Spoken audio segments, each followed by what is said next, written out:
예전에는 어느 지역에 어디든 사두면 시간 지나면 이제 상승을 했거든요. 이제는 모든 지역이 그렇지는 않을 것 같다라는 이제 얘기를 기재를 많이 했습니다. 가장 근본적인 이유는 인구가 감소하고 있고, 또 인구 감소보다도 인구가 더 빠르게 서울 수도권으로 이동하는 거에 이제 문제점이 있다라고 보여져요. 지금은 자본주의 시대고 이제 경제가 활성화되는 지역들이 중요하기 때문에 일자리가 많은 곳으로 옮겨갈 수밖에 없는데.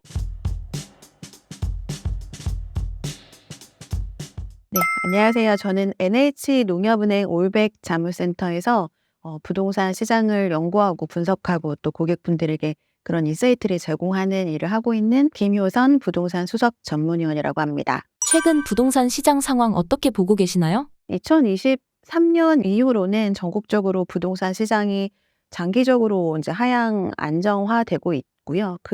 2024년 작년부터는 서울 일부 지역과 수도권 위주로는 이제 상승과 하락 이런 거를 좀 반복하고 있다 보니까 최근 들어서는 특히 이제 서울 수도권과 지방의 양극화가 가장 특징적인 그런 상황이라고 생각합니다. 그리고 또 작년 같은 경우에도 경제 전반적인 거나 금리 같은 것들이 좀 안정화되긴 했지만 큰 이제 변수가 없었잖아요. 그런 와중에 이제 서울 일부 지역들에는 이제 주택 수요자들이 좀 집중이 되다 보니까 작년 상반기 여름을 기점으로 해서 입지가 가장 좋은 곳 위주로 가격이 굉장히 상승했다가 이제 금융 관련된 규제가 10월부터 들어서면서 작년 10월부터 올해 초까지는 서울 수도권마저도 이제 하락하는 그런 장세가 펼쳐졌었죠. 근데 또 올해 들어서 서울시의 토지거래 허가구역을 해제하고 재지정을 반복하는 과정 중에서 또 서울의 일부 지역들, 그 지역들 위주로 또 상승을 하고 있는 그런 상황인데요.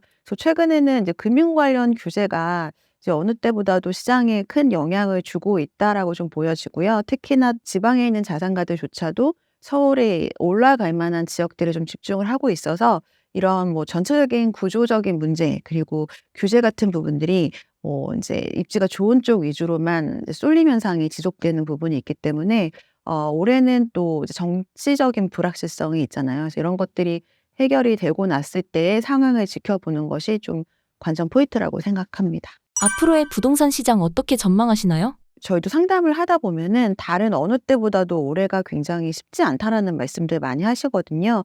그래서 전반적으로 주택에 대한 구매력이 높아 있는 상황은 확실히 좀 아닌 것 같습니다. 다만 지금 이제 부동산도 그렇지만 금융 쪽에도 여러 가지 투자를 하거나 그럴 만한 대안이 없다 보니까 금융도 그렇고 부동산도 그렇고 인제 안전자산 쪽을 굉장히 추구하고 있거든요. 그래서 금융 쪽으로는 채권 같은 쪽이 인기가 좀 많았었죠. 그래서 부동산이 예전에는 그냥 사두면 우상향한다 언젠가는 이런 믿음이 있었는데 최근 들어서 특히 작년에 인구 감소라든가 지방 소멸 이런 단어들이 좀 이슈가 되면서 '지방 부동산은 이제 끝났다.'라는 좀 위기감도 있었고요.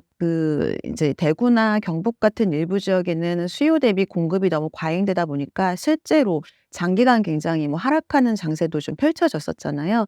그래서 올해는 인제 안전자산이라고 생각하는 강남 3구나 마용성 위주로만 인제 수요가 몰리는 그런 상황들이 이제 반복이 되고 있었는데 이제 또 조기 대선이 확정이 돼서 6월 초면은 우리가 또 대통령 정권이 바뀔 수도 있고 유지가 될 수도 있겠지만 거기에 따른 이제 정책 변수가 가장 주목할 만한 포인트인 것 같아요. 그래서 토어제 때문에 지금 거래가 줄어든 것도 있지만 이런 이제 정책적인 변수가 확정이 됐을 때 '나는 움직이겠다.' 이런 관망세 수요자들이 좀 많기 때문에 아예 내 집 마련이라든가 주택을 통한 투자 수요가 전혀 없는 상황은 아니고요. 지금 여러 가지 전체적인 경제 전반적으로 안 좋은 것들 그리고 안전자산이 어딘지를 이제 찾는 과정 그리고 이제 정책적으로 아직까지는 불확실한 이런 부분들 때문에 5 월, 6월 정도까지는 어느 때보다도 거래가 좀 안 되고 멈춰 있는 상황일 것 같고요. 그 이후에는 이제 부동산 정책이나 정권에 따라서 좀 결정을 할 수도 있는 그런 좀 다른 양상이 펼쳐질 수도 있는 그런 가능성이 있다라고 봅니다. 주택 가격이 굉장히 올라가고 거래가 활성화됐을 때는 눈 뜨면 어디가 얼마 올랐다. 그리고 대부분의 지역에 모든 주택 유형들이 다 올랐잖아요.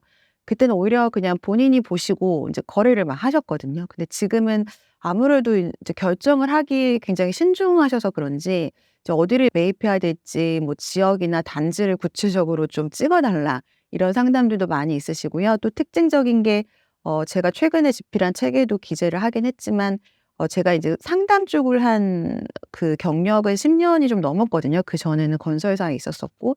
근데 예전에는 과거에 지방에 계신 고객분들한테 제가 아무래도 주변 지역 부동산이 많으시니까 자산가분들은 너무 인제 "주변만 보지 마시고 서울이나 수도권도 하나 정도는 좀 보시는 게 좋으실 것 같아요." 이렇게 얘기했을 때 굉장히 좀 욕을 먹었어요. "왜 네 서울까지 내가 올라가서 우리 동네도 좋은데." 이런 프라이드가 있었거든요. 근데 최근에는 지방 상담이 부쩍 늘어난 이유 중에 하나가 이제는 이제 동네에 있는 것들은 좀 처분을 하고 나도 더 늦기 전에 서울 쪽을 좀 매수를 하고 싶은데 아무래도 지역적으로 좀 알지 못하니까 좀 "서울 부동산 어디가 좋은지 알려달라." 이런 상담도 좀 늘어났어요. 그래서 이게 전반적으로 이제 뭐 강남 불패 이런 말씀을 드리는 게 아니라 부동산 시장이 예전처럼 모든 곳이 올라갈 것이라는 확신이 없다 보니까 굉장히 신중하지만 구매는 좀 하고 싶은 그런 잠재적인 수요들이 있는 그런 시장이라고 생각합니다. 최근 부동산 열풍과 아파트 불패 신화에 대해서 어떻게 보셨나요?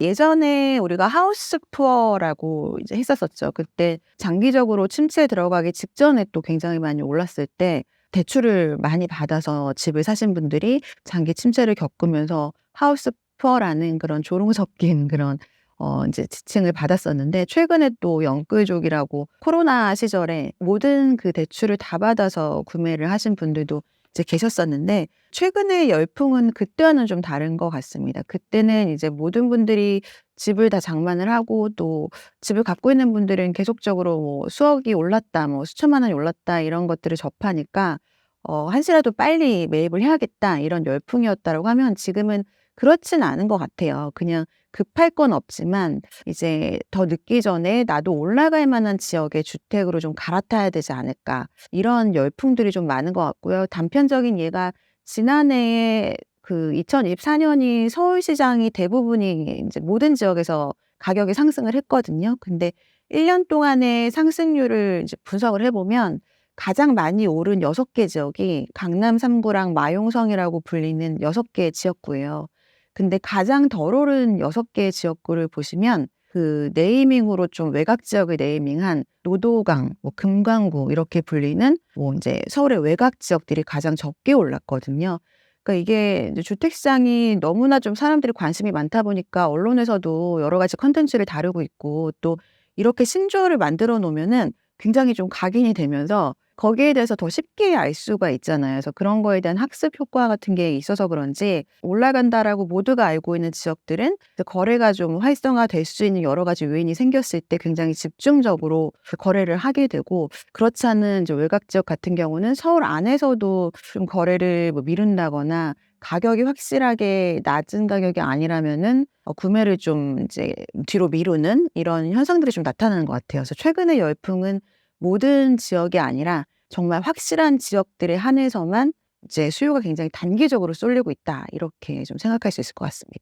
예전에는 그래도 이제 지방만 올라갔던 때도 있었거든요. 이런 부분은 좀 정책적인 그런 역할이 컸던 것 같아요. 제가 책에서도 썼지만 부동산의 이제 입지가 가장 중요하다라고 하잖아요. 그게 이제 보통은 물리적인 위치를 말하는데 물리적인 위치는 바뀔 수가 없는 거니까 그게 부동산의 가장 큰 특징인 이제 부동성이라고 하잖아요. 그래서 토지가 고정되어 있기 때문에 학군이나 인프라가 잘 구축된 곳이 장기적으로 봤을 때는 인제 가격이 우상향할 수밖에 없다라는 게 기본 중의 기본인데 그런 물리적인 위치는 바꿀 수 없지만 뭐 행정적인 위치라든가 경제적인 위치는 정책적으로 좀 바뀔 수 있다라고 이제 기재를 했었거든요. 근데 그 얘기가 뭐냐면 최근에 이제 세종시의 사례를 들면은 잘 알 수 있는 것 같아요. 세종시가 과거에는 이제 충북 청원군과 뭐 일부 지역들을 이제 토지 보상을 통해서 세종시 그 행정도시라는 그 위상을 붙여서 만든 도시가 세종시인데 그전에는 이제 물리적으로 그 충북의 그냥 시골 땅이었을 뿐인 세종시를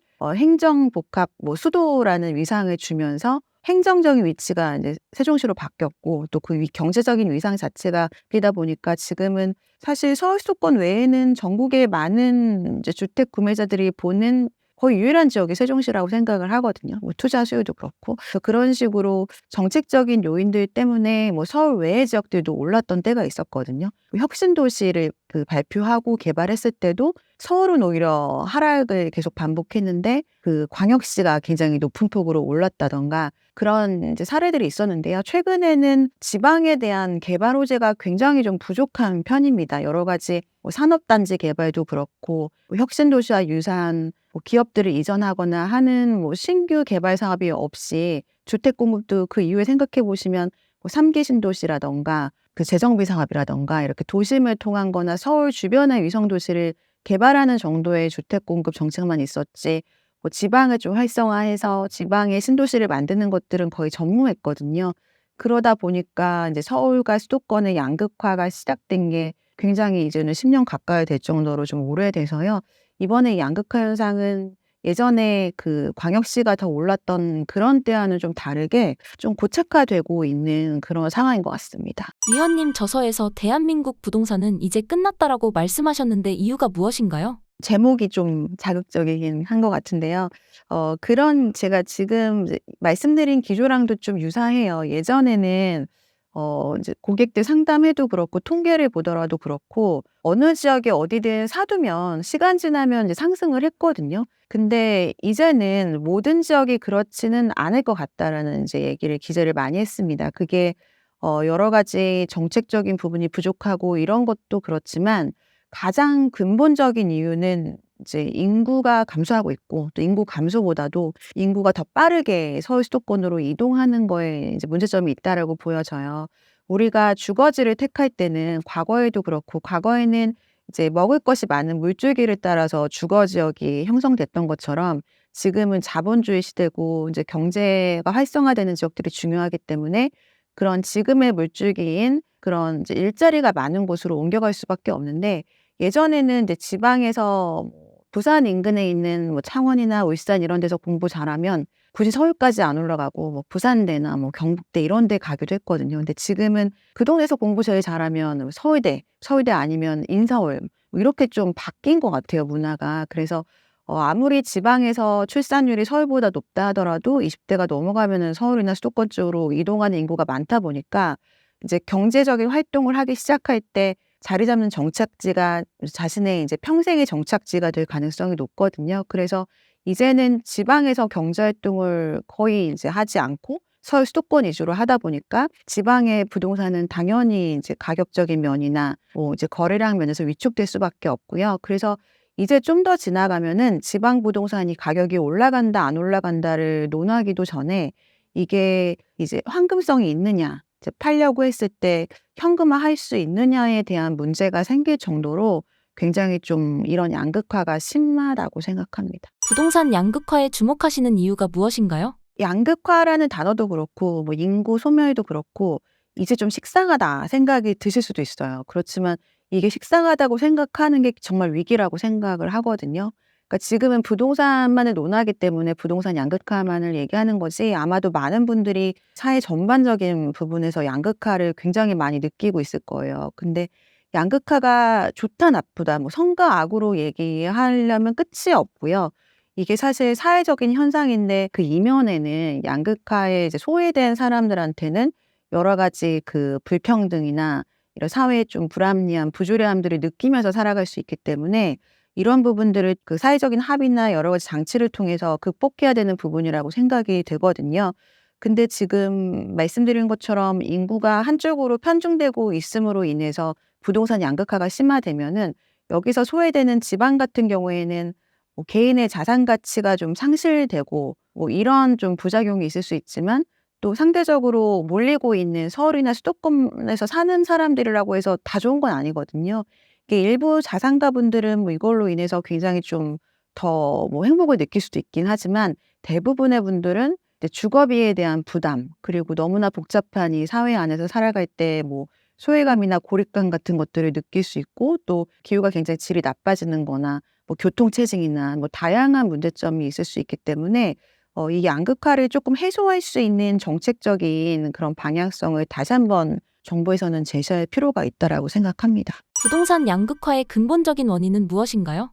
이게 좀 저도 집필을 하면서 여러 가지 좀 연구를 하고 공부를 하다 보니까요. 이거는 우리나라가 경제 성장을 굉장히 단기간에 전 세계에서 단기간에 이루었잖아요. 근본적인 태생의 문제인 것 같아요. 우리나라가 경제 성장이 굉장히 초고속으로 되기도 했고 그러면서 그때도 인구가 수도권 쪽으로 굉장히 집중이 됐었잖아요. 그러다 보니 그런 단기간의 주거 문제나 경제를 더 활성화하기 위해서 선택할 수 있었던 방법이 아파트를 이제 단기간에 이렇게 대규모로 짓는 거였거든요. 그걸 통해서 정부에서는 주거 문제를 해결할 수 있었고 또 정부의 지원이나 금융사의 지원을 통해서 건설사들은 인제 기업들이 성장할 수 있는 그런 하나의 좀 재료가 됐고 또 개인의 입장에서도 정말 가난하게 살았잖아요. 전쟁과 그전에 일제강점기 이런 걸 겪으면서 가난하게만 살았던 국민들이 뭔가 나의 땅을 사기는 좀 이제 굉장히 좀 부족하지만 그 구분 등기라는 걸 통해서 뭔가 부동산을 처음으로 소유하게 되는 사람들이 있었고 그걸 또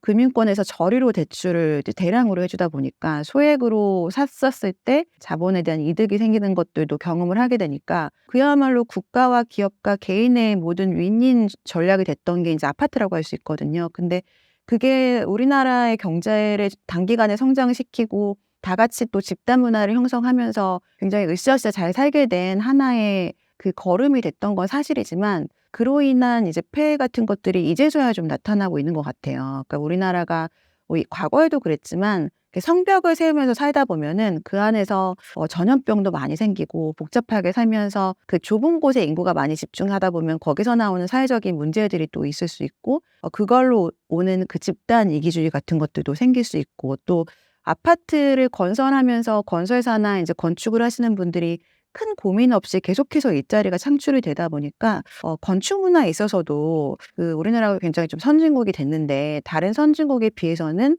그렇게 많이 발달하진 못한 것 같아요. 서울만 하더라도 대표할 만한 서울의 건축물이 뭐가 있냐라고 좀 질문을 해 보면 근대 건축물이 오히려 생각나지 현대 건축물은 몇 가지 꼽지를 못하거든요. 그래서 그런 여러 가지 좀 문제점이 발생을 인제 했다라고 좀 보여지고요. 그런 이제 아파트 위주의 문화들을 그럼 지금이라도 좀 변화시키면서 이제 인구가 줄어들고 있으니까 더 이상은 아파트보다는 인제 다른 주거 형태가 필요할 수 있거든요. 그래서 그렇게 할 수 있냐를 또 생각해 봤을 때 그게 또 딱 쉽지는 않은 부분이라 지금까지 굉장히 좀 잘 살게 만든 하나의 인제 그런 부분이 됐지만 이제 또 이거를 더 잘 살게 좀 더 행복하게 살게 하기 위한 그런 정책적인 거나 개인과 기업들의 노력이 필요한 시점이라고 생각합니다. 인구 이동이 서울 부동산에 미치는 영향은 무엇인가요? 우리나라 출산율에 대해서는 많이 데이터가 나왔기 때문에 다들 알고 계실 거예요. 2023년 기준으로 0.73 정도인데 이거는 이제 100명이 한 세대를 지나면 70명이 되는 게 아니라 혼자 애를 낳을 수 없으니까 200명이 한 세대를 지나면 70명이 되는 거거든요. 그래서 굉장히 좀 빠른 인구 감소가 일어나고 있는 건데 지금 전 정권에서의 그 목표 출산율이 1위였거든요. 그러면은 이게 70명이 그다음 세대에 1이라는 목표를 달성했을지라도 70명이 다시 35명이 되는 거거든요. 그러니까 두 세대를 뛰어넘으면 200명이 이제 35명이 되는 거나 다름없을 정도로 정말 인제 빠르게 인구가 줄어들고 있는 거예요. 그래서 이 부분은 이제 어떻게 출산율을 높여야 되는지를 정말 고민을 해야 되는 거고 근데 또 0.7이 그중에서도 전국을 비교해 보면은 서울이 가장 낮은 수치인데 그게 한 0.55 정도가 돼요. 전국에서 가장 출산율이 높은 지역은 전남이거든요. 1.12 정도가 되는데 그렇게 되면 사실 출산율이 높은 전남의 인구는 늘어나고 서울은 줄어들어야 되는데 그렇지가 않잖아요. 이게 20세가 넘어가는 그런 인구들이 이동을 하는 그 속도가 청년들의 한 70%가 서울 수도권으로 이동을 한다라고 해요. 그래서 이게 사실은 어디서 태어나느냐보다는 이제 어느 쪽으로 성인이 됐을 때 이동하느냐가 더 좀 큰 영향을 미치는 거고 그러다 보니까 이제 서울로 이동한 그런 청년들만 서울 수도권 주택을 보는 게 아니라 최근에는 이제 지방에 어느 정도 좀 자산이 있으신 분들은 자식들이 대부분 서울에 가 있거나 해외에 가 있거나 그렇게 하시니까 나는 아니더라도 내 자녀가 이제 서울 갔는데 "내 자녀를 위한 주택 마련은 하나 해야 되지 않냐." 이렇게 말씀을 하세요. 그러니까 인구 이동 속도도 빠른데 인구가 다 이동하지도 않았는데 지방에 살면서 그 자산에 대한 그러니까 자본만 서울로 이동을 하는 그런 속도도 더 빨라지고 있는 거라서 인구 감소뿐만 아니라 인구 이동은 거주와 상관없이 그냥 돈만 서울로 미리 보내는 이런 현상들까지도 가속화시키고 있다라고 좀 볼 수 있을 것 같습니다. 지방 부동산의 미래는 어떻게 보시나요? 지방에서는 지금 상대적으로 공급이 과잉된 지역들은 이미 준공이 다 된 새 집인데도 팔리지가 않는 경우들이 굉장히 지금 누적이 되고 있는 상황이고, 그렇게 되면 당연히 오래된 주택은 더 거래가 안 되겠죠. 근데 이렇게 거래를 해 보려고 하시는 분들은 아시겠지만, 공감을 하시겠지만, 내가 그냥 팔려고 하는 게 아니라 꼭 필요해서 팔려고 할 때 안 팔리는 거는 굉장히 고통스럽거든요. 그리고 우리나라가 대부분 이제 내 집 마련의 꿈을 다들 갖고 살고 있기 때문에, 대부분의 그 집을 소유하고 계신 분들은 자산의 70% 이상은 다 그 내가 살고 있는 집 한 채인 건데, 이게 거래가 안 된다는 거는 내가 그동안 피땀 흘려 마련한 내 집 한 채가 현금화될 수 없는 거거든요. 그러니까 그야말로 그냥 깔고 이제 살고 있는 거지, 그게 필요할 때 현금으로 바꿔서 다운사이징해서 노후를 준비할 수도 있는 거고, 이걸 팔아서 결혼을 시킬 수도 있는 거고, 정말 이 대부분의 자산을 차지하는 부동산을 현금화시켜서 계획을 세우는 분들도 계실 텐데, 그게 이제 안 팔린다고 생각하면은 굉장히 좀 힘든 상황이 될 수 있잖아요. 그래서 사실 서울 부동산 올라가는 거를 신경 쓰기보다는, 그렇게 너무나 자산 가치가 빠르게 떨어져 가고 있는 지방 주택들이 이제 자산 가치를 다시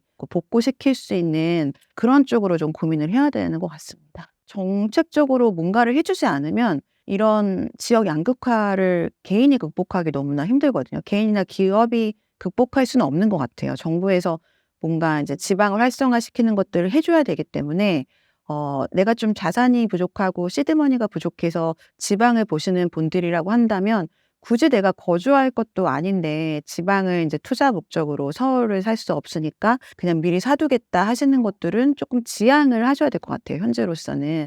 그래서 그런 분들은 이제 좀 기다리시거나 하시는 게 좀 필요하고요. 내 집 마련을 이제 목적으로 해서 지방에 거주하시면서 지금 기회로 좀 주택을 사시려고 하시는 분들은, 저는 이제는 그래도 거주 목적이면 매입할 타이밍으로 나쁘지 않다라고 보여지거든요.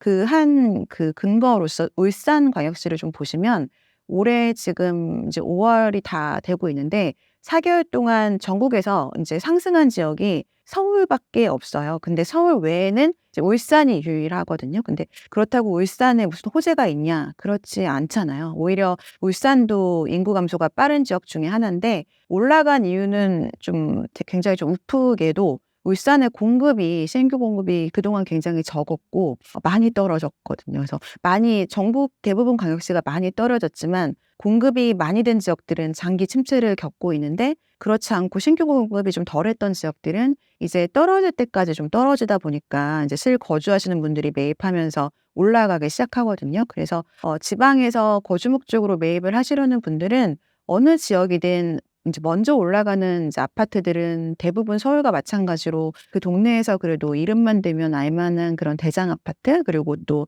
신축 위주로 먼저 올라가기 때문에, 지금 좀 많이 떨어졌다 생각하는 그런 아파트들 중에서 많은 수요자들이 그래도 그 지역에서 관심 가질 만한 그런 지역들 위주로 매입을 하기에는 괜찮은 타이밍이 오지 않았나 생각합니다. 부동산 양극화의 해결 방법은 무엇이라고 보시나요? 개인이나 기업이 할 수 없다라고 말씀드렸었는데, 정책에서 할 수 있는 거는 이제 단기적인 정책, 장기적인 정책 두 가지가 다 필요하다라고 생각해요. 근데 지금의 이제 문제점은 어느 정부에서도 장기적인 정책을 그렇게 좀 많이 내놓지 않다 보니까, 이번에 어느 정당이 정권을 잡더라도 좀 장기적인 그런 큰 그림을 그려줬으면 좋겠다라는 바람이 있고요. 단기적으로는 일단 지방에 특히 중고급 미분양까지도 늘어나고 있는 지역들 우선으로 좀 파격적인 세제 지원책이 필요하다라고 봅니다. 지금은 지방 부동산도 3억 원이 안 되는 이제 그런 주택을 매입할 때만 세제적인 감면 혜택이 있거든요. 그게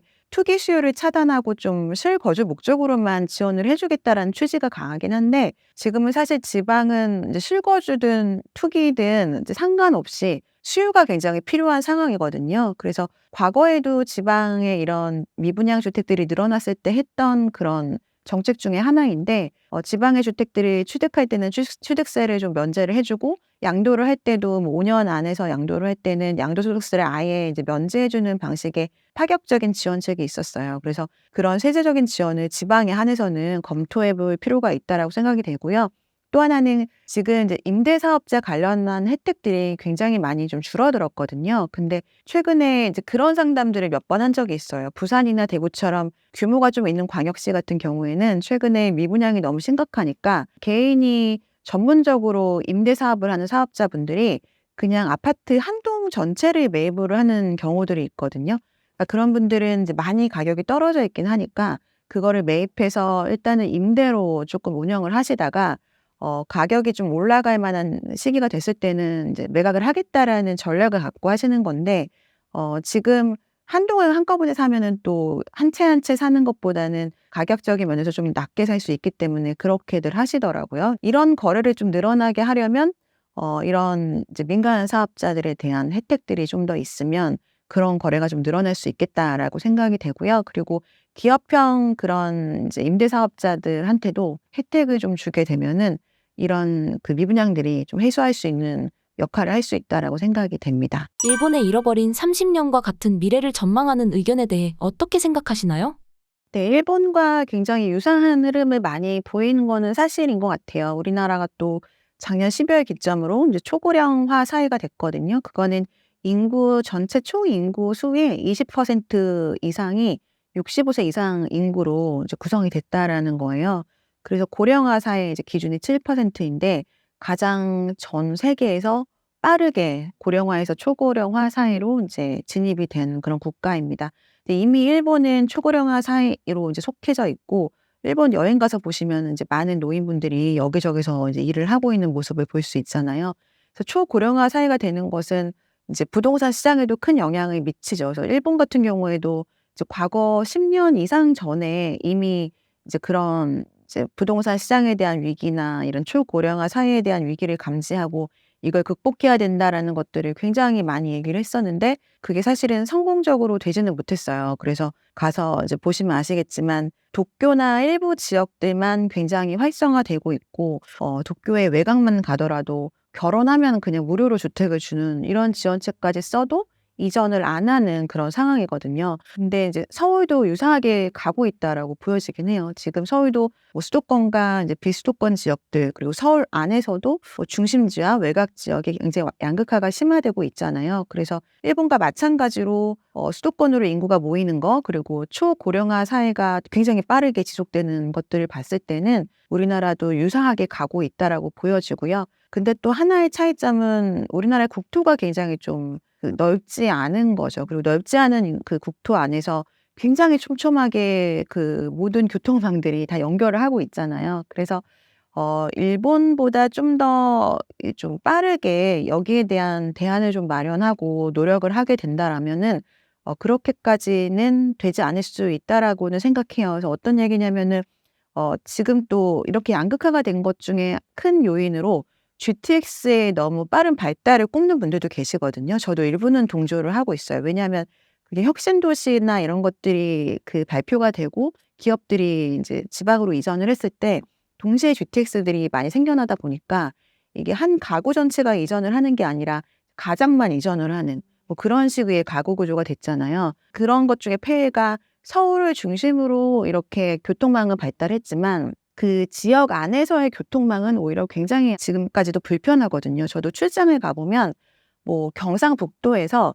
부산으로 좀 이동을 하려고만 해도 굉장히 좀 이게 복잡해요. 막 버스를 2번 갈아타야 된다거나 배차가 굉장히 없어가지고 오히려 서울을 들렸다가 가는 게 나을 정도로 뭐 많은 검색이 필요하거든요. 그래서 이게 너무 서울과 지방으로에만 이게 발달을 좀 신경 쓰는 게 아니라 그 수도권 안에서의 좀 교통망들을 많이 늘려놓고 그 안에서의 산업단지 이제 발달이라거나 아니면은 뭐 학군이나 이제 병원이나 뭐 이런 것 같은 생활 편의시설 같은 것들을 지금이라도 좀 그 수도권 안에서 발달을 시켜간다라고 하면 일본처럼 그렇게 양극화가 심화되는 그런 현상들을 막을 수 있지 않나 그렇게 생각하고 있습니다. 주택을 어떻게 공급할지가 핵심이다라고 말씀하신 이유가 무엇인가요? 지금까지는 그 양적인 주택 공급만으로도 충분히 수요자들에게 어필을 할 수 있었거든요. 그래서 정부에서도 이제 신도시 같은 것들을 그냥 공급을 하면은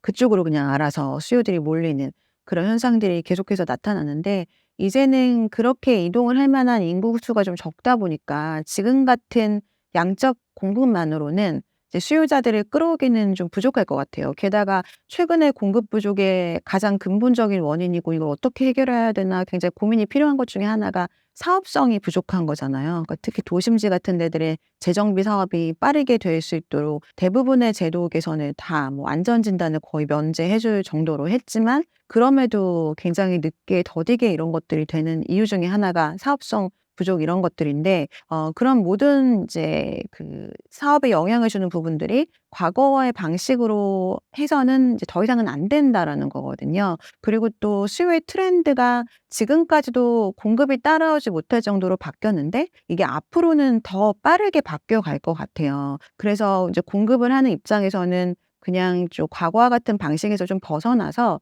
수요의 트렌드들을 좀 캐치를 해 가지고 그걸 선제적으로 공급을 해야 앞으로는 사업이 그래도 좀 되면서 공급이 적재적소에 될 수 있는 하나의 흐름이라고 생각을 해요. 지금까지의 세대들은 대부분의 인제 아파트 단지나 동일한 곳에서 이제 거주하기를 굉장히 이제 희망하는 그런 수요자들이 대부분이지만 좀 시간이 지나고 세대가 교체되고 했을 때는 고령화 사회가 더 이제 되고 그리고 젊은 세대들의 가치관이 좀 많이 달라져 있을 거거든요. 근데 그렇게 됐을 때는 이제 아파트 단지를 지을 때 고령화 쪽으로 좀 말씀을 드리면 지금까지의 그런 커뮤니티 시설보다는 고령화를 좀 커버할 수 있는 뭐 데이케어 센터라거나 아니면 유치원 대신 뭐 노치원을 좀 유치를 한다거나 아니면 인제 그 아파트 안에서 지금도 이제 식사를 주거나 하는 것들이 많긴 하지만 그게 좀 필수가 된다거나 하는 방식의 그런 커뮤니티 시설이 필요할 수도 있을 것 같고요. 그리고 또 젊은 세대분들은 이제 굉장히 뭐 결혼을 안 할 수도 있고 뭐 반려견이랑 살 수도 있고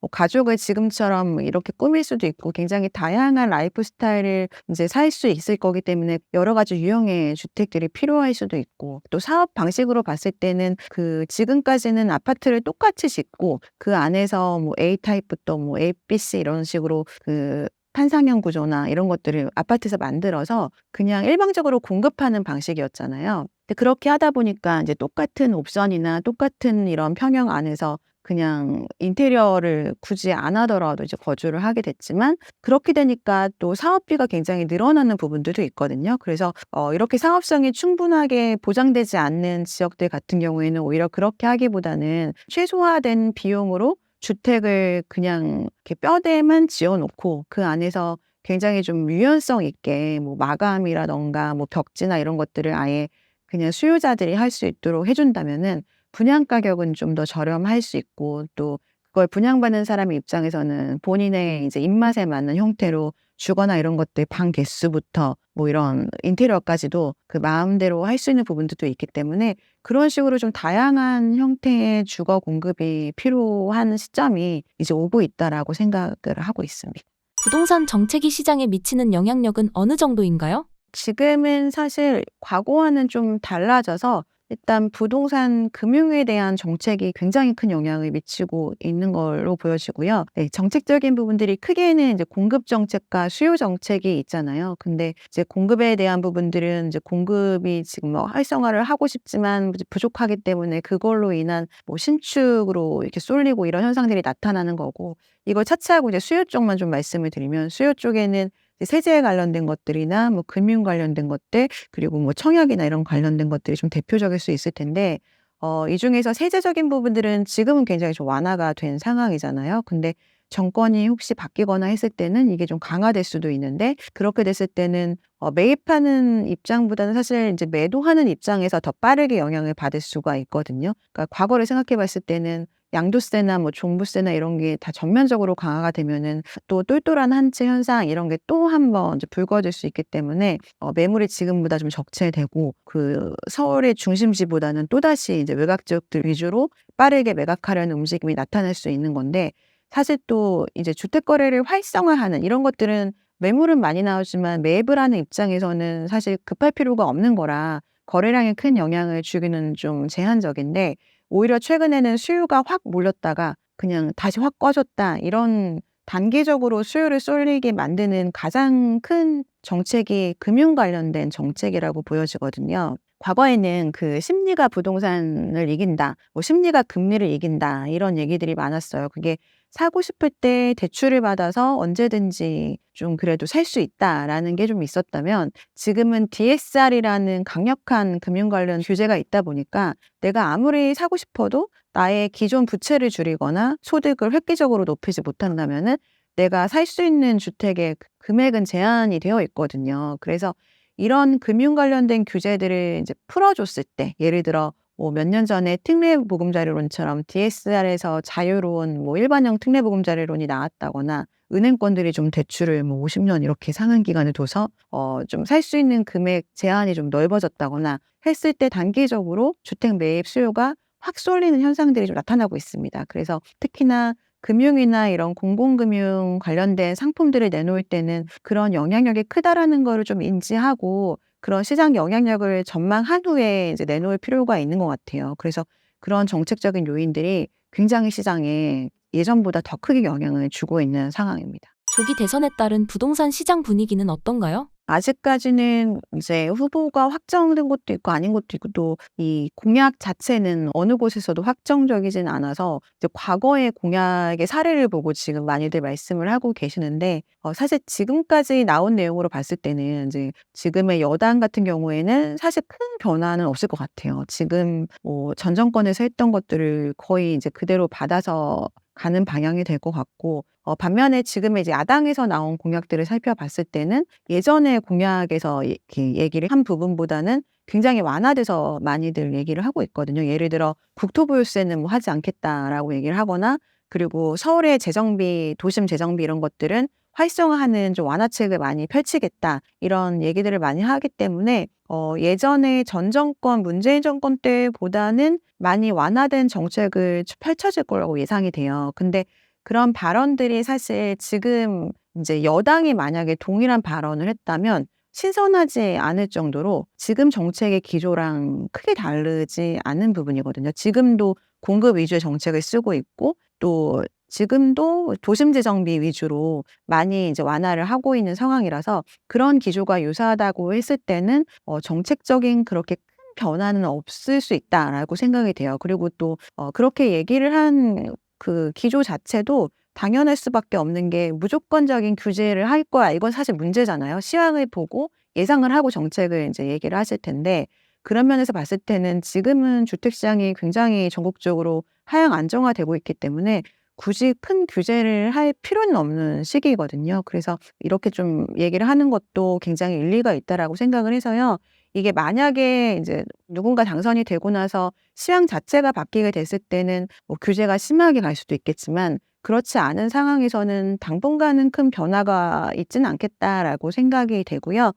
그런 면에서는 사실 그런 얘기들 많이 했었거든요. 이렇게 장기적으로 하향 안정화됐을 때는 사실 좀 장기적으로 천천히 해야 될 이런 정책을 펼치기는 굉장히 좋은 시기다. 그래서 아쉬웠던 그런 부분들을 좀 다듬는 시기로 좀 가져가면 되게 좋겠다라는 바람이 있어요. 예를 들면은 뭐 공시지가에 대한 부분들이 현실화를 지금 시키다가 좀 중단이 된 상태인데, 그런 것들을 한 번 더 시뮬레이션을 해본 다음에 좀 더 이렇게 큰 부담감 없이 현실화를 시킬 수 있는 방법으로 좀 고민을 해 본다거나, 그리고 지금 가장 시급하게 좀 개선이 필요한 부분이 그 재정비 사업들의 사업성 부족을 어떻게 해결할 수 있을까에 대한 부분인데, 그런 것들을 좀 단기간의 정책이 아니라 장기적으로, 앞으로는 비용을 줄일 수 없기 때문에 사업성의 부족은 반드시 해결을 해야지만 공급이, 큰돈을 들이고 신도시를 만들지 않아도 도심의 낡은 주택들을 개선할 수 있는 방안이잖아요. 그래서 그런 부분들의 고민이 필요한 것 같아요. 그래야지만 뭐 서울의 그린벨트를 건드리지 않고 재정비만으로 공급이 해결될 수 있기 때문에, 그런 부분에 고민을 좀 해 주셨으면 좋겠고, 그리고 또 지방의 이런 미분양이나 지방과의 양극화 이런 거 계속 말씀드렸지만, 그거는 부동산 정책만으로는 해결할 수가 없거든요. 이거는 그 지역 경제가 활성화돼야 뭐 주택을 지어도 이전을 할 거니까, 지금 산업단지 같은 것들이 뭐 울산이나 창원, 부산 인근에 많이 있는데, 아직까지 1-2차 산업단지에 머물러 있는 그런 산업단지들을 뭐 중국이나 뭐 미국 이런 데도 지금 날아다니고 있잖아요. 그래서 좀 그런 것들을 이제 빨리 저희들도 활성화를 시키려면은 그런 4차 산업 이상의 산업단지들이 활성화될 수 있고 국내 기업뿐만 아니라 외국에서도 유치할 수 있을 정도의 여러 가지 뭐 지원책이나 투자 유치 정책들을 좀 펼쳐서 부동산 정책보다는 그런 일자리나 먹거리들을 지방에서 많이 찾을 수 있도록 해 주게 된다라고 하면은 그 이후에 주택 정책이 따라가야 뭐 우리나라 인제 내국인들이든 외국인들이 이제 그 지역에 거주까지 할 수 있는 그런 인프라가 갖춰질 거라고 생각이 됩니다. 그래서 지금 좀 말이 길어졌지만 정책적으로 당장의 큰 변화는 없을 만한 시황이기 때문에 그동안 이런 경제를 좀 탄탄하게 만드는 거에 집중을 하면은 부동산 정책의 가장 큰 지금 이슈되고 있는 양극화도 자연스럽게 시간이 지나면 해결이 될 수 있는 밑거름이 만들어질 수 있을 거라서 그런 부분이 더 필요하다라고 생각합니다. 부동산 양극화, 기후 위기와 같은 상황에서 우리는 어디에서 살아야 할까요? 사실 뭐 어디에서 살라고 감히 말씀드리기 너무 어렵고 우리가 다들 똑같은 생각이잖아요. 그냥 뭔가 직주 근접이라든가 아이를 키우기 좋은 환경이라든가 좀 쾌적하게 살고 싶다거나 본인들의 다 욕구가 있을 텐데 사실 이게 결혼을 하고 말고가 굉장히 큰 영향을 줄 것 같아요.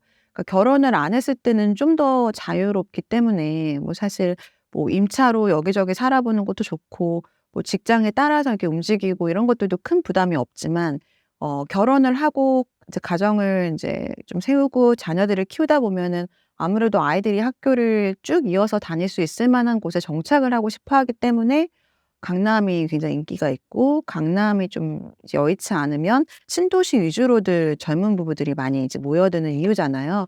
그래서 이제 그런 건 당연하다고 생각하기 때문에 그런 것들을 이제 선택할 수밖에 없다라고 생각해서 제가 그거에 대한 조언을 드리기는 쪼끔 어려울 것 같고요. 다만 이제 무리를 해서 뭔가 뭐 영끌이나 이런 걸 통해서 거주를 하시기보다는 지금 임대차 3 법 이런 것들이 굉장히 논란이 되고 있긴 하지만 그 분석을 해 보면은 이제 계약갱신 청구권은 굉장히 긍정적인 역할을 주고 있거든요. 이게 전월세 상승률 같은 경우에는 시황에 따라서 오히려 임차인들 입장에서도 가격의 등락폭이 너무 크기 때문에 정말 내가 다시 집을 구하는 4년 이후가 됐을 때 거의 복불복으로 내가 무리를 해야 될지 아닌지가 결정이 되더라고요. 그치만 4 년은 좀 안정적으로 거주를 할 수 있는 부분은 있기 때문에 지금같이 좀 하향 안정화가 되고 있는 일부 지역을 빼고는 그래도 오랫동안 이제 보합을 유지하고 있는 시장에서는 무리를 해서 사기보다는 그런 4년 동안에 그래도 장기간 거주하시는 것들을 좀 이용을 해서 거주를 하시다가 좀 거래가 활성화되지 않은 시기를 이용해서 내 집 마련을 하는 쪽으로 생각하시면 좋을 것 같아요. 쉽게 설명드리면은 구매를 하시는 분들의 특성상 심리적인 요인이 없을 수 없다 보니까 거래가 막 이렇게 활성화되고 부동산 가격이 막 급하게 올라갈 때 나도 급하게 사려고 하거든요. 근데 사실은 그때보다는 지금처럼 가격이 안 오르고 거래도 없을 때가 나중에 올라갈 때보다는 이제 매입하기 좋은 시기였다라는 걸 뒤늦게 생각하세요. 그리고 특히나 서울은 올해 들어서는 이제 모든 지역이 다 소폭씩 상승을 하고는 있거든요. 그게 그래도 2023 년에 굉장히 많이 떨어진 시기가 있었고 또 코로나 때 서울은 다른 지역보다 덜 오른 부분도 있거든요. 그때 오히려 서울보다는 수도권에서 경기도, 인천 이런 지역이 굉장히 뭐 연간 20% 가까이 올라갔었지 서울은 10% 미만으로 올라갔기 때문에 전국에서도 굉장히 낮은 상승률이어서 지금보다 굉장히 더 하락하기는 사실 쉽지 않을 것 같아요. 지금이 거의 이제 바닥 상태에서 이제 보합으로 이어질 가능성이 높기 때문에 서울에 계시는 분들은 급하게 올라가지도 않겠지만 그렇다고 급락하지는 않은 시기이기 때문에 내가 좀 나의 이런 현금이나 자산 형태를 보시고 내가 그래도 당분간 오랫동안 거주할 만한 지역들을 신중하게 인제 좀 보시면 좋을 것 같습니다. 주택 가격을 결정하는 핵심 요인은 무엇인가요? 제가 인제 책에서 금리와 심리 이런 얘기들도 쓰기는 했는데요.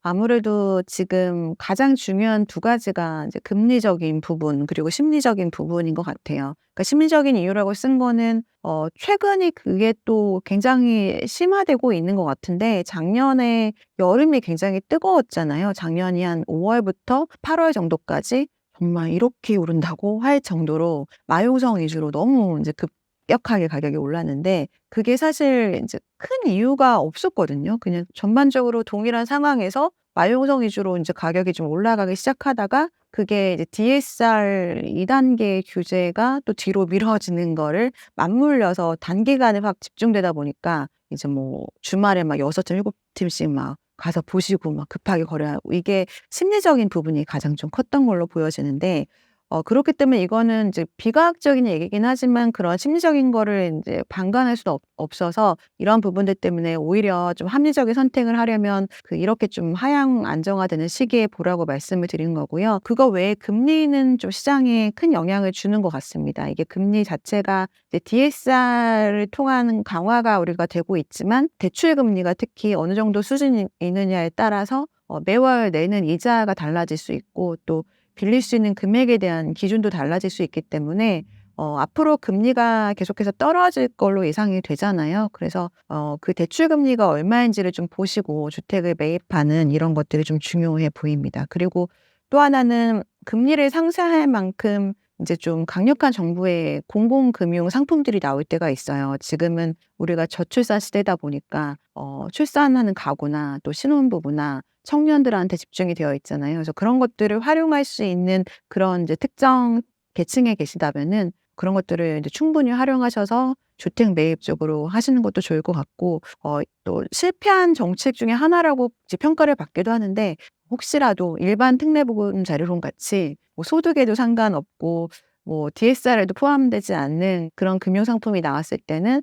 고려해 볼 만하다라고 생각은 합니다. 내 집 마련 시 신축과 구축 중 어떤 상품이 더 유리한가요? 굉장히 좀 어려운 질문이에요. 신축이 올라가는 상승폭이 최근에는 굉장히 신축이 아닌 것보다 월등하게 높았었거든요, 상승률이. 그래서 신축이 더 비싸요, 똑같은 동일한 지역 안에서는. 그래서 여력이 되시면 이제 앞으로의 입주 물량이 너무나 적을 거기 때문에 올해까지는 이제 전국적으로 그래도 입주 물량이 어느 정도 있는데 이제 내년부터는 거의 10년 평년의 한 20% 수준이 될 정도로 서울의 입주 물량이 적어지거든요. 근데 그게 단기적인 얘기가 아니라 최근에는 더 뭐 이렇게 착공이 들어가거나 하는 물량 수가 줄어들다 보니까 2027 년, 28년 넘어갈수록 사실 입주 물량은 점점 적어지기 때문에 신축은 계속해서 부족할 거예요. 근데 신축이 부족해도 구축이 저렇게 많은데 뭐 '굳이 사야 돼?' 이렇게 생각을 하지만 아무래도 너무 신축에 대한 선호도가 강하기 때문에 무리를 해서라도 들어가고 싶은 그 심리가 또 여기서도 가격을 올라가게 하는 요인이 되거든요. 앞으로 신축이 더 귀해지기 때문에 상승률은 신축이 더 높을 거다라는 말씀을 좀 드리고 싶고요. 그치만 그만큼 매입 가격도 높다. 신축을 원하지만 이제 신축을 사기에 좀 어려우신 분들이 최근에는 구축들 관련해서도 문의를 많이 하세요. 그때 그런 문의를 많이 하시거든요. 외곽의 신축이냐 아니면 도심의 구축이냐 굉장히 좀 어려운 질문들 많이 하시는데 도심권에 있는 구축들이 굉장히 입지적인 면에서는 탁월하고 살기에도 굉장히 편리할 수는 있지만 사실 또 거래량 같은 것들을 보시면 마찬가지로 환급성이 굉장히 떨어지거든요. 근데 이제 앞으로는 주택 시장에 있어서도 가치 상승도 중요하지만 환급성이 얼마나 이제 있느냐가 굉장히 중요한 시점인 것 같아요. 비아파트를 보면 알 수 있듯이 비아파트가 이제 거의 가치 이제 환급성이 떨어지니까 갖고 계신 분들은 이제 거래가 거의 안 되는 상황이잖아요. 근데 도심의 그런 아파트들 중에서도 그런 아파트들이 있어요. 그래서 그런 걸 보실 때는 요즘에는 실거래가가 다 공개가 되기 때문에 그런 사이트를 활용하셔서 최근에 적어도 1년 안에는 거래가 얼만큼 있었는지 좀 거래량을 보시고 너무 장기간 거래가 없었다. 뭐 그런 아파트들 가끔 있어요. 5년 만에 거래됐는데 뭐 상승률이 굉장히 적고 뭐 몇백만 원 오르고 이런 아파트도 서울에도 있거든요. 그래서 그런 곳 같은 경우는 사실 그냥 전세로 거주를 하시는 게 굳이 뭐 매입에 의미가 크게 없기 때문에 그런 것들은 좀 그냥 차치를 하시고 차라리 외곽에 있는 그런 신축을 이제 구매하시는 게 더 나으실 것 같아서요. 이게 딱 둘 중에 하나가 뭐가 좋다 이렇게 말씀드리기는 어렵지만 보실 때는 이렇게 전체 상승률을 한번 보시고요. 다 요즘은 공개돼 있으니까 얼만큼 빠르게 자산 가치의 상승이 있었는지를 보시고 비교를 해서 그리고 또 하나는 말씀드린 거래량이 뭐 1년 안에 몇 번이냐 있냐를 더 보셔서 둘 중에 하나를 선택한다면 거래량이 많은 쪽을 선택하시는 게 더 좋습니다. 구축 중에서도 거래량이 많은 데들이 있거든요. 그러니까 그 주택 시장이 회복될 때 거래가 빠르게 된다라는 거는 지금 매물이 적체가 되어 있었어도 이제 거래가 되면은 가격이 좀 더 빠르게 올라갈 수 있다라는 얘기이기 때문에 그 거래량에 좀 집중하셔서 선택을 하시면 좋을 것 같습니다. 내 집 마련 시 어떤 것들을 우선적으로 봐야 하나요? 입지가 일단은 가장 우선시 돼야 되는 거고, 그러니까 입지적인 부분에 있어서는 아마 다들 보시고 선택을 하실 거예요. 여기가 뭐 서울 안의 도심인지 아니면 신도시인지, 뭐 학교 위치는 어떤지 이런 것들은 충분히 이제 고민을 하실 거라서 이제 그걸 보시고 난 다음에 두 번째 이제 거래량을 좀 보셔서 좁히시는 게 중요하고요. 그다음에는 이제 매입 가격인 것 같아요. 지금 시장이 이제 언제 코로나 때처럼 그렇게 활성화의 시기가 언제 올지 굉장히 미지수인 게 경제적인 전반적인 상황이 너무 좋지 않기 때문에 여기에 대한 회복이 선제적으로 돼야지 또 다시 그런 시장이 올 수 있거든요. 그래서 지금 같은 때에는 그 얘기는 매물이 많다는 거고, 매물 같은 경우에는 서울만 보더라도 계속해서 적체가 되고 있거든요. 늘어나고 있거든요. 그래서 매입을 충분히 그 주변의 동일한 그 수준의 이제 아파트와 비교했을 때도 저가로 매입을 할 수 있는 시기예요. 그다음에 결정이 어느 정도 됐을 때는 이제 매입 가격이거든요. 그래야 나중에 팔 때도 상대적으로 차익이 좀 더 생길 수 있기 때문에 그다음에는 충분히 뭐 발품 파시고 손품 파시고 또 결정을 좀 빠르게 하셔서 그 단지 안에서 저가 매물을 좀 매입할 수 있는 기회를 스스로 만들 수 있는 게 가장 중요한 것 같습니다. 그래서 정리해서 말씀드리면 입지적인 게 가장 중요하고, 그 입지 안에서도 거래가 좀 많이 되는 아파트일수록 회복하는 시기에 회복이 빠를 수 있기 때문에 거래량 보시고 좀 단지를 좁히셨을 때는 그 안에서 저가 매물을 좀 잡을 수 있는 기회를 지금은 가능한 시기이기 때문에 그런 매입 가격을 좀 보시면 좋을 것 같습니다. 향후 어떤 부동산의 가격이 오를 것으로 전망하시나요? 조금은 다른 얘기인데, 제가 오늘 오면서 토지거래 허가구역 재지정된 이후에 주택가격과 거래량을 좀 봤는데 서울 인근 안에서 또 여전히 제일 많이 오른 지역은 과천이랑 그리고 성동구 그리고 뭐 서초, 강남 그리고 양천구 이런 지역이더라고요. 그러니까 이제 토지거래 허가구역으로 재지정됐음에도 불구하고 거기는 이제 실수요 거래됐을 때 떨어지지 않고 호가로 거래가 되는 경우들이 많다라는 얘기고, 그 외에는 재지정되지 않았는데 입지가 좋다라고 평가하는 뭐 과천이나 마용성, 뭐 양천구, 목동 쪽 이런 지역들이 그 가격이 좀 높게 거래가 되고 있는 지역들이거든요. 근데 제가 말씀드린 지역들은 굳이 제가 말씀을 안 드려도 이미 다들 가장 살고 싶어 하는 곳들일 거예요. 그래서 예전과는 달리 이제 정부에서도 주택 공급이 거의 이제 입지적으로는 포화 상태인 상황에서는 더 이상 어디를 더 좋게 만들고 이런 거는 없어요. 그래서 지금 좋은 입지가 사실 장기간으로 좋을 수 있기 때문에 그런 것들은 이제 당연한 얘기고요. 그거 외에는 정부에서 이제 지정을 이제 드물게 하는 경우들이 있잖아요. 최근에도 4기 신도시를 이제 언급을 또 했던데, 3기 신도시도 아직 끝나지 않았는데 또다시 이제 신도시 얘기가 나오긴 하거든요. 근데 이제 서울 수도권 안에서도 이렇게 후보지가 확정되지 않고 이렇게 할 거다라고 얘기했을 때 그 카더라로 나오는 몇 개 입지 지역들이 있습니다. 서울 안에서는 이제 굉장히 더 지을 수 있는 땅이 없기 때문에 뭐 아무래도 경기도 이남 쪽의 지역들이 많이 거론이 되곤 하는데, 이제 자산이 조금 시드머니가 부족한 상황에서는 그런 개발 호재가 있는 지역들이 사실은 가치 상승이 제일 이제 높을 수밖에 없습니다. 그래서 이제 그런 신도시가 만들어질 지역들 위주로 보시는 것도 좀 좋으실 것 같고요. 그리고 또 신도시 중에서 과거에 굉장히 많이 올랐었는데 지금 굉장히 저평가된 지역들이 있어요. 근데 그런 분들, 그곳에서 거주하시는 분들의 똑같이 하시는 말씀이 "살기는 참 좋은데." 이런 얘기 많이 하시거든요. 근데 교통적인 서울로의 그 진입하는 그 물리적인 시간이 좀 많이 걸리는 경우들이 많아요. 예를 들어서 뭐 송도라든가 뭐 김포 이런 지역들이 그 안에서만 살면 너무나 좋은데 이제 서울까지 나오려면 너무나 힘든 지역들이거든요. 근데 송도는 여러 번 집값이 급락하고 급등할 때마다 거론이 되는 지역이에요. 그래서 그게 급락이 되게 심하다는 거거든요. 그래서 그런 지역들은 이제 급락이 됐을 때는 또 언젠가는 오를 만한 그런 포텐셜을 갖고 있는 지역이기 때문에 그런 곳들을 좀 계속해서 좀 살펴서 시세를 확인하시는 거 중요하고요.